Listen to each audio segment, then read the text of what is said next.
एनसीसीएम ग्राम शक्ति संगठन द्वारा कुपोषण को लेकर 1 दिवसीय कार्यशाला का आयोजन।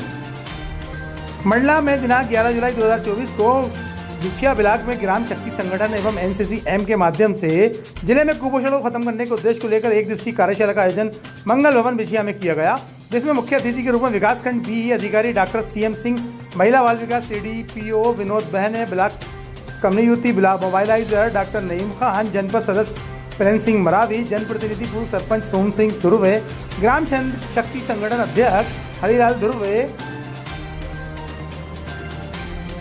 शामिल हुए और सभी के साथ कुपोषण पर साझा चर्चा किया गया।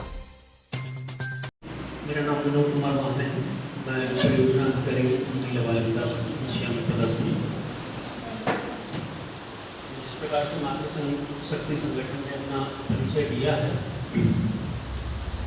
आंगनबाड़ी केंद्रों की मूलभूत सुविधाएं और आंगनबाड़ी के हितग्राहियों के स्वास्थ्य सुधार और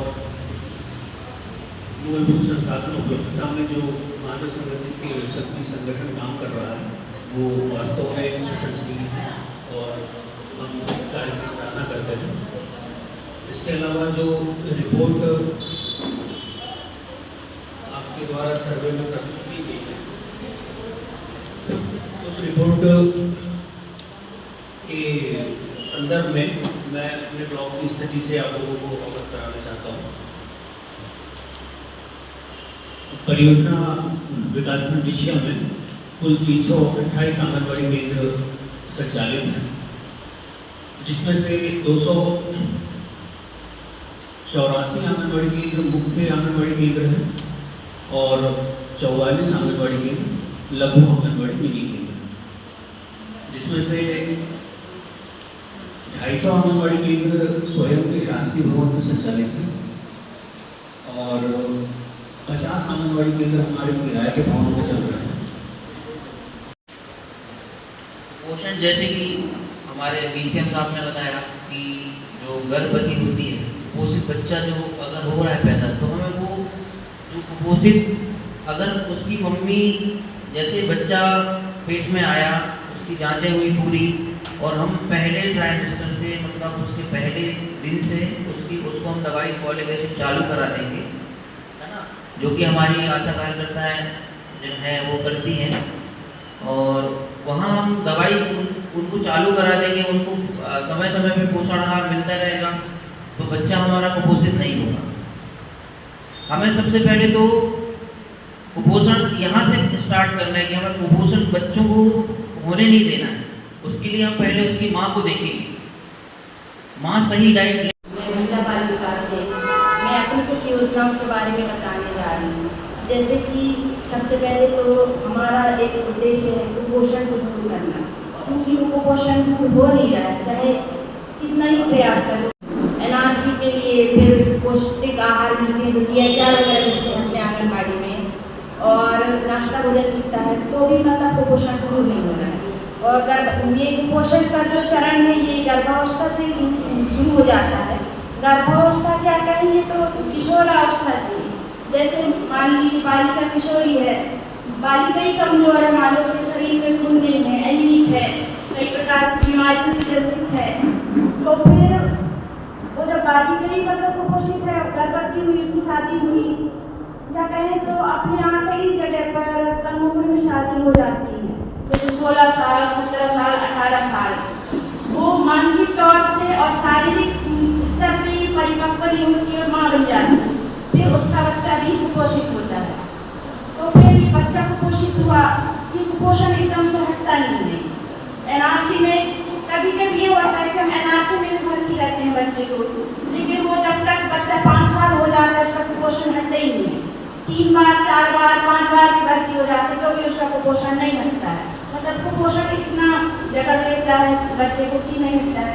जब वो इस उम्र को पार कर लेता है कि वो एनआरसी के क्राइटेरिया में नहीं आता है, तब वो कुपोषण मतलब बच्चे ही अलग हो जाता है उससे, वो मिटता ही नहीं है। कई ऐसे केस हैं, बच्चे यहाँ आशा लोग बैठी हुई हैं, उन्हीं से मतलब आप लोग भी बता सकते हैं ना, कई बच्चे कई बार भर्ती हो चुके हैं लेकिन और वही बच्चे को कुपोषित होते हैं तो बार बार एनआरसी आते हैं। मैंने बताया किशोरी होती है, जो कमजोर माँ होती है तो उससे कमजोर बच्चा होता है, तो कमजोर बच्चा यदि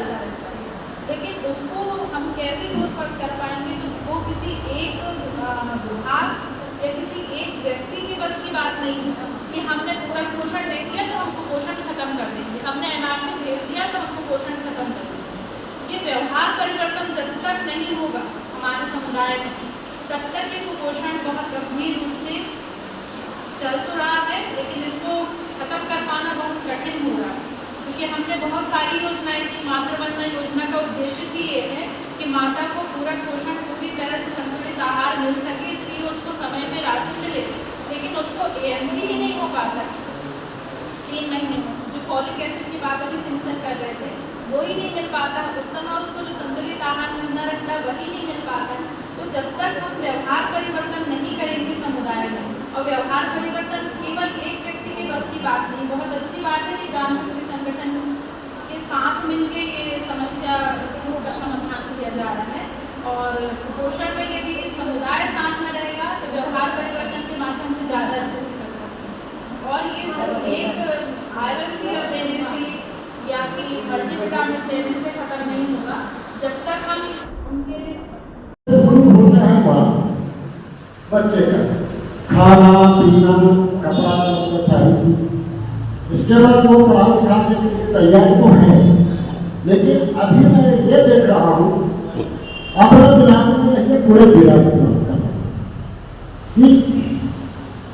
कब से हुआ है इतना ज़्यादा कुपोषित पढ़ना, पहले तो नहीं था, अभी 10-15 साल के अंदर। रखिए देश के हर शहर, हर गांव, हर कस्बे की खबर पर नजर, सिर्फ और सिर्फ राष्ट्र आजकल न्यूज़ चैनल पर। अगर आप हमारा चैनल YouTube पर देख रहे हैं तो चैनल को सब्सक्राइब करें और बेल आइकन जरूर दबाएं ताकि आपको मिल सके लेटेस्ट अपडेट। और अगर आप हमारा चैनल Facebook पर देख रहे हैं तो चैनल को लाइक करें, शेयर करें और कमेंट्स जरूर करें। और अगर आप पत्रकारिता के क्षेत्र में अपना करियर बनाना चाहते हैं तो जुड़े राष्ट्र आजकल न्यूज़ चैनल से। राष्ट्र आजकल न्यूज़ चैनल से जुड़ने के लिए स्क्रीन पर दिए हुए नंबर पर आप हमसे संपर्क कर सकते हैं।